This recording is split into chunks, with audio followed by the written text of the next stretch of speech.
Welcome into Sports Memo's betting podcast for Monday, March 4th. We're doing NBA every game on the board with Teddy Covers. Teddy, welcome to the podcast. How are you? Are you kidding? It's March, my friend. And as you know, as soon as the calendar turns to March, all of a sudden there's a smile on everyone's face. There's a little pep in everyone's step. Really looking forward to the next couple of weeks, both college hoops and NBA. Great time of the year to be a sports bettor. Yeah, you're right. I mean, college hoops, everybody knows about that as far as March Madness is here. I believe some of the small conferences are starting their tournaments, so it's actually really starting as far as tournament March Madness. And NBA as well, coming down in the playoffs. We were just talking about the Lakers making the playoffs prop, and really NBA's catching some headlines too. It's a good time to be an NBA sports bettor, huh, Teddy? Well, what I love about the NBA in March is that college basketball sucks all the oxygen out of the room. So what happens is, basically the power ratings you see for teams at the beginning of March are the same power ratings you'll see for teams at the end of March, regardless of how they play. So this is a great time of year for riding streaks in the NBA. We'll talk about a couple potential streakers as we break down every game on the board. Every game on the board in the NBA. Teddy covers 67% all sports run last 10 days. He's 4-0, 100% in March college hoops so far. Last year, killed it well over 60% in March in college hoops and 69% in the NBA since February 12th. So good in both sports on the hardwood. And Teddy, let's start at the top of the board here in the NBA. 7:35 Eastern tip, 4:35 Pacific. Dallas at Brooklyn, 227 the total, with the Nets laying 5 at home. Yeah, the Nets are falling apart a little bit right now. 5-10 their last 15 games. Struggling at home, they've lost 5 of their last 7 at home. And, oh, by the way, they got a big road trip, a 7-game trip looming next week. So it's a little bit circle the wagons time here for Brooklyn. Head coach Kenny Atkinson, quote, "This is kind of like playoff time. Teams raise their level, so just playing good defense isn't enough. We have to take another step up, and the contests have to be a little bit better. The contests have to be a little bit better. The individual defense has to be a little better. We have to turn it up a notch. Just being okay or good isn't good enough right now with teams desperate to get in to the playoffs." Of course, the last 3 games for the Nets have been as ugly as it gets. They've lost by a combined 49 points. The shooting's been bad. The defense has been bad. Then again, not like the Mavs are playing great ball. The Mavs have lost 6 of their last 7. Shellacked at home by the Memphis Grizzlies on Saturday, a 30-point loss. So 2 teams coming off some pretty ugly showings. I worry about Dallas, a team that was a point spread moneymaker for a good portion of the campaign. For the first half of the season, they were the number 1 team in the NBA point spread wise and productive in every single role. Home favorites, road dogs, doesn't matter where Dallas was, back-to-backs, off a win, off a loss. They were moneymakers in every role. That has not been the case for the Mavs, and they traded away 4 of their 5 starters at the trading deadline. Guys, we got $9 Monday at sportsmemo.com, and Teddy has his Monday night NBA Smackdown available on the front page of sportsmemo.com for just $9, normally $20. So a great day to check out Sports Memo. Discounts across the board. Every play is discounted to just $9. So a 5% play, normally $30, just $9. Regular play is normally $20. Just $9, more than half off. 503-504 up next. Teddy, Atlanta at Miami, 222.5 the total. The Heat laying 9.5 in South Florida. Yeah, and this has not been Miami's role, to put it mildly, this season. I believe for the entirety of the campaign, since day 1 this season, as favorites of 6 or higher, I got the Heat with a grand total of 3 point spread covers. They have been 3-7 in this role, and as a favorite in any game, they've been money losers. This is not a Miami team that has been particularly adept at finishing off opponents. All that being said, they're coming off a game in which they dominated. The Heat have had a problem holding leads. They got a big lead against Brooklyn, and they stuck their foot down, winning that game, their 3rd consecutive point spread cover after knocking off Golden State and almost knocking off Houston in Houston. And worth noting, there was no hangover effect after blowing that Rockets game late. They came out and really laid a whooping on a Brooklyn team that, in theory, had that game circled. Tough spot here for Atlanta. You can understand why the money's come on Miami. Miami Hawks coming off a big win. Remember, they lost in 4 overtimes to Chicago earlier in the week. Then they had a chance yesterday to repay the favor in Chicago, which they did. They got the win. They hit 21 three-pointers in that game. Everyone was hitting from beyond the arc. 7 different Hawks players got into double figures in that contest. They're still playing without John Collins, which is a major concern. Collins has been really their best low-post player this year as a rookie, at least for extended stretches. So coming off a win that they needed and not needed, but they really wanted, coming off a game in which they were hitting just about everything from long range, I do worry about Atlanta's ability to bring it on the second of back-to-backs, even though Miami has shown no ability to cover these type of point spreads all year long. Teddy, we got 505, 506 up next. Denver at San Antonio. 230, seeing the total, some 230 and a halves out there. And pretty much one across the board, although I see Chris, bookmaker to American-facing clients, just went to 1.5. Seems to be a leading indicator book. So might be some money coming in here on San Antonio. How would you look to bet this one? Yeah, I wouldn't argue with the money coming in on the Spurs right now. And remember, they had a rodeo. When we think about San Antonio historically, this is a team that year in, year out, they play great ball on the rodeo road trip. They're out of town for 3 weeks, and they've always found a way to come together. Well, this year that didn't happen. And obviously it's a very different Spurs franchise. They're young with the exception of the core group of veterans, DeRozan and Aldridge. They're a very young team, and they play like it during the rodeo road trip. And now they're home, and all of a sudden, boom, back-to-back wins, back-to-back covers against a Pistons team that's been playing very well. And yeah, an OKC team that's been struggling, but still a good team. So we've seen San Antonio circle the wagons the last couple of games, and that to me is a bet-on situation for a Greg Popovich coach team, especially after a long stretch of underachieving. And meanwhile, here's Denver, who's been as good as anybody this side of Golden State in the West all year. And we talked about the great point spread teams. Denver's been one of them, profitable in every role. All of a sudden, home loss to Utah, home loss to New Orleans, poor defense in both those ball games. They've been trending under big time, 5 straight unders. The offense isn't clicking right now for the Nuggets. And you go back and look and say, oh, well, Denver off a loss, Denver off a couple of losses. This has got to be a good bet. Well, no. In fact, straight up, they're only 10-9 off a loss. They're only 7-12 against the spread. On the highway, they've covered a grand total of 2-point spreads all year, coming off a defeat. So I like the way San Antonio is playing, and I understand Nuggets should be circle the wagons here, but maybe Spurs are past for this better. I can understand where the market's moving towards San Antonio, and I can also understand, we've seen some over money in this one. I'm not convinced that's going to be the pace this game is going to go at. Teddy, I got a betting philosophy question for you in the NBA. Talking 507, 508, Milwaukee, Phoenix up next. And, the NBA in general, and this is my opinion, the better team, the more talented team, is going to win at a higher percentage of time in the NBA playoffs. One, because it's a 7-game series, therefore the more talented team is going to have more chances to rise to the top. And 2, it's the way the sport of basketball sets up. One player matters more, therefore, if you have the more talented players and the better coaching as well, but it just matters more because there's less players on the court and the way the game plays out. So talking about Milwaukee, 48-15, I believe it's the best record in the NBA. However, star power, I don't know if they're there. You know the NBA way more than I do. But would you say that there's almost an advantage to maybe looking to fade Milwaukee down the stretch and in the playoffs? Or no, you think that this is a team that can cash some tickets and stay strong when games start to matter, national television in the playoffs, you got to win to stay in. Would you look for the Bucks to be a bet-on team? Milwaukee has been a bet-on team all year. They have the superstar in Giannis, the captain of the All-Star team, a guy who's very much in play for the MVP. I expect him to win over James Harden. Certainly if Milwaukee finishes with the number 1 seed in the East, I expect Giannis to beat Harden for that award. The supporting cast for the Bucks is as good as anybody in the NBA. I mean, you want to talk quality depth. The Bucks have it. The Raptors are right there with them. But Milwaukee's made all the right moves personnel-wise. This team is absolutely loaded.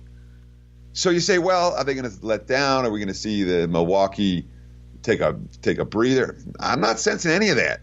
When you read the quotes from Budenholzer, when you read the quotes from Giannis, This is a team that is absolutely focused on regular season success right now. Excuse me. You find a team like that, they're not a team I'm necessarily looking to step in front of. And, oh, by the way, for tonight's game, Milwaukee's coming off a loss. And, they say sure things in life. What are the sure things in life? Death and taxes. Well, death, taxes, and the Bucks off a loss. 14-0 straight up this season off a loss. 12-2 against the spread coming off a loss. They didn't play well in Utah the other night. They still got in under the number, which is just one more time. It shows what the Bucks are capable of doing, coming off that wild win against the Lakers, coming off that wild win against the Kings. It's the last game of a road trip. Sure, it's not your step-up spot. And no, I don't lay 12.5 on the road in the NBA very often. But if I'm playing this game, I don't want Coach Igor, who's, hanging on by a thread. I don't want the bad organization in Phoenix. And I don't want a Suns team that has been playing out the string basically since early November. Bucks, once they show signs, maybe you say, all right, they're a fade team. Not right now. They haven't shown any signs yet. Yeah, good point. And you're right. Giannis is a superstar. So when I said not as talented, it kind of meant just, compared to the Warriors or not, I don't want to say teams like that. But do you think Milwaukee could beat Golden State in or would be, I guess, competitively priced versus the Warriors in a 7-game series? No one's going to be competitively priced against the Warriors. They have 5 All-Stars as starters, and nobody can compare with that. They have, they've been in the finals each of the last 4 years. Nobody compare with that. So Golden State's going to be priced differently than the rest of the league once the playoff starts, as they should be. They're that difficult to beat. But all that being said, I'm not selling this Bucks team short. Remember, they don't have the postseason history of success. And the NBA usually means you got to win a series one year, and then maybe you win a couple of series, and then you get to the finals. It's like a 3-year run. The Warriors did it that way. And the Bucks, in my mind, they could absolutely represent the Eastern Conference in the postseason. I don't think they will. The top 4 teams in the East, man, that's going to be a battle come playoff time. And Milwaukee's certainly in the mix. Budenholzer's not getting outcoached by anyone, and Giannis isn't getting outplayed by anyone. So, and the depth is there for the Bucks. So, I am bullish on the team. I just don't know if they're going to be.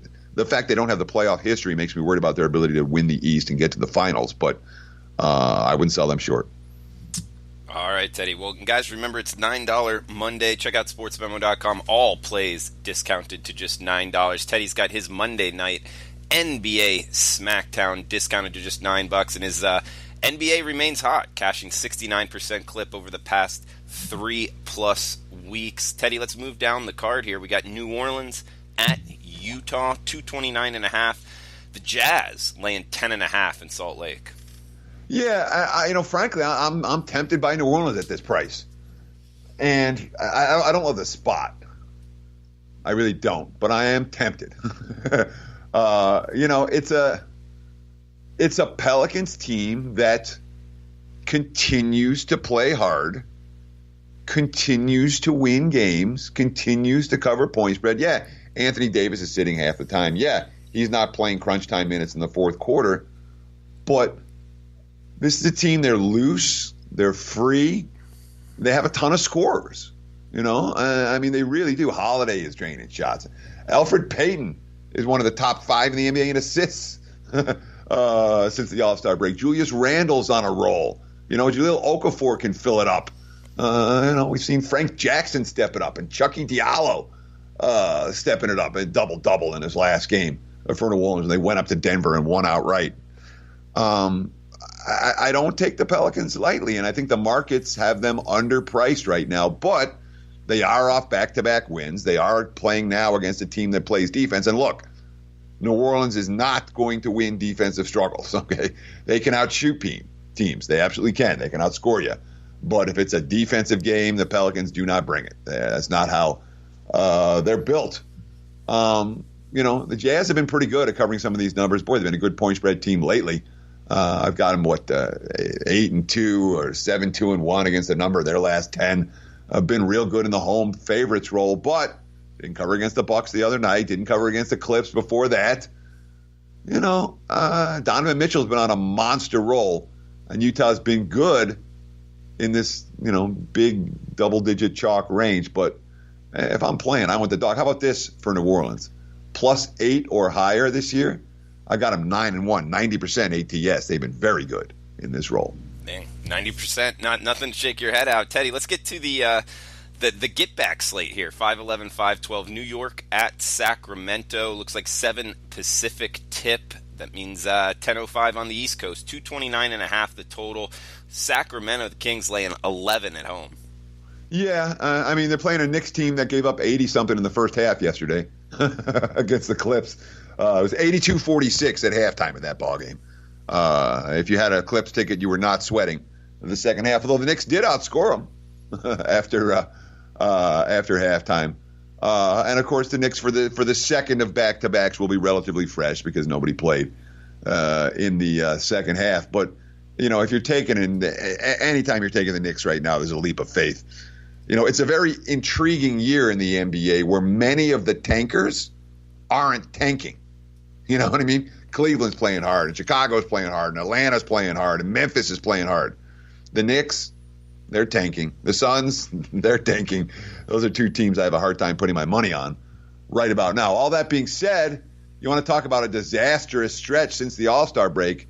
Sacramento's covered some numbers, but when it comes to the playoff picture, and this is a team that's really hungry to make the playoffs, and, what's happened?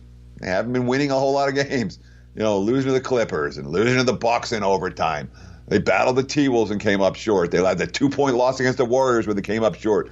They had the Nuggets on the ropes and let them go right before the break and came up short. So we're talking about a team that's 1-5 their last 6 ball games. This is supposed to be circle the wagons time if you're going to make the playoffs. Buddy Hield after the loss. We've got 20 more games, so it's not like it's the end of the world. We could go off and win 5 or 6 in a row and make this thing fun again. We're not done yet. I don't like that quote. I read between the lines there. Don't be thinking about 5 or 6 in a row. Be thinking about beating the Knicks by margin tonight. Sacramento, not a team I'm comfortable laying double digits with right now, even against a hopeless Knickerbocker squad. Teddy, subject on the podcast the last couple times, Lakers making the playoffs. -110. You're saying there's plus what 500s out there? 600. I gotta find one of these, man. I'm gonna make that bet. I think they can make it. Yeah, it was. I shouldn't say. I don't know if it's there now. After they lost to Phoenix, it went from +3. It was like +330. It went all the way up to +600. There may have been some buyback since then, but I know on Sunday morning, yesterday morning they were at +600. I did not look today. Guys, if you're out there and you know a offshore book that's offering the Lakers to make the playoffs prop at a good number, please hit us up on Twitter at Teddy_covers or myself at Drew Martin Bets. Let us know where you're finding it. We got 513, 514 to finish it off, Teddy, in the NBA. Then we'll touch on a little college basketball if you're up for it. 513, 514, LA Clippers, LA Lakers battle for Los Angeles. 234 the total. Lakers laying 4. Teddy, do you price this being at home, laying 4? Yeah, it's a fascinating point spread, isn't it? Yeah. Because my number was 2.5, and I've been pricing the Lakers a little bit higher than the markets of late. So certainly what we're seeing from the markets is this is circle. Okay, it was supposed to be circle the wagons time against Phoenix. It wasn't. And there was no question. The Lakers had a big, ugly hangover in the game against the Suns over the weekend. Remember, this is a squad that were they up 13 to – oh, no, they were leading the Bucks with 2.5 to play on Friday night and then proceeded to allow a 13-0 run, 4 different Milwaukee three-pointers, bang, bang, bang, bang. And next thing you know, oops. So much for that game. And the Lakers ended up losing and failing to cover. Really a disastrous final 2.5 minutes of that contest. They were hung over the next night in Phoenix. The markets are saying this is not going to last forever. And this is the circle the wagon spot for LA. I don't know that I disagree with that. It is. The Lakers, of course, haven't played a lick of defense.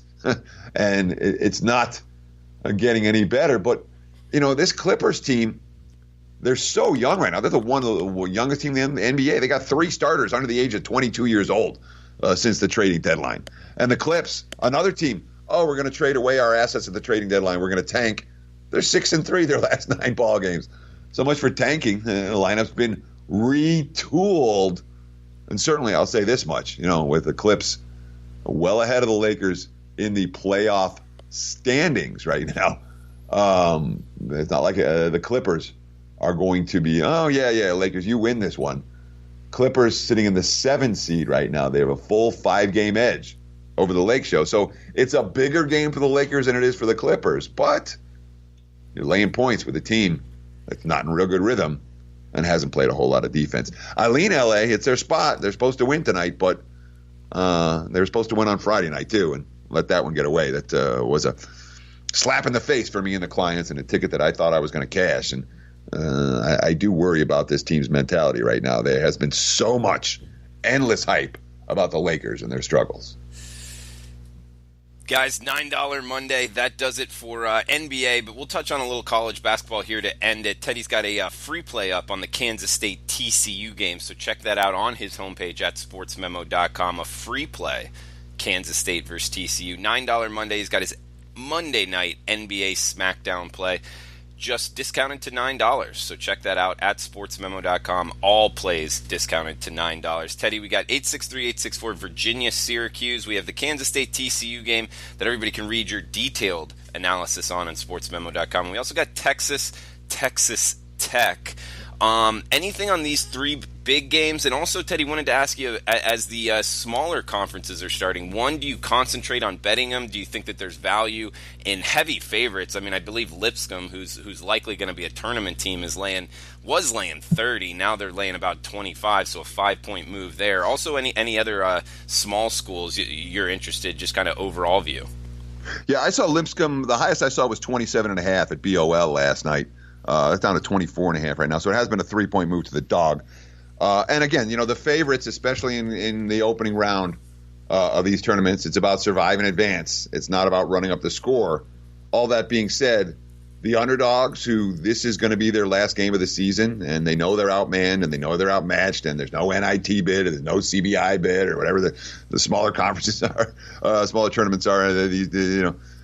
When this is going to be their last game of the season and they know it and they're down by 15 in the second half with 10 minutes to go and everyone kind of looks at each other and, you see the deflation. You see teams that can't take a punch and fight back. And that always worries me about the bigger dogs in conference tournament times. One thing I do not do in conference tournament times is try to start handicapping conference that I haven't followed all year. So this is the Atlantic 10 Conference. It's not been on my radar. I don't know the teams well. I don't know the nuances of the teams. And these conference tournaments, the nuances are so key. How'd they beat? What's the history between these two teams? What does this coach think of that coach? There's all kinds of little factors that when you know a conference well, you can find these edges that aren't in the betting lines. In smaller conference tournaments, with the teams you don't follow, I'm not trying to learn a conference in 24 hours to get involved in conference tournament betting. That's why when it comes to the best week of the betting year next week, when you have action all day, every day, morning, noon, and night, I'll be involved much more then than I will with some of the smaller conferences this week because they haven't been the schools that I followed this year. When we talk about Virginia and Syracuse, rule number 1, don't bet against Virginia on the road. Rule number 2, don't bet against Virginia on the road. Rule number 3, don't bet against Virginia on the road. The Cavs have been insane. I mean, what are the numbers? I got them with the 1 point spread loss on the road all year. And admittedly, they had a lucky cover at Duke where they hit a 3-pointer at the buzzer. So they should have 2 point spread losses on the year on the road. The same story last year. What are they, like 17-2 ATS, their last 19 road games in ACC play? You can't fade this team on the highway. The markets, of course, don't care about the trends. They just I don't know what they like about Syracuse. But they like something tonight. Not me. 59-44 the last time these two teams played. Right here on this floor. 44 points for the Orange. Virginia's held, they just held Pitt to 49. They've held 10 different teams under 50 this year. So, I understand the Orange had a nice win over Wake, and all the shots were falling. And I also know they have pulled off a couple of upsets over Virginia in recent seasons. They did it in 2017 on this floor.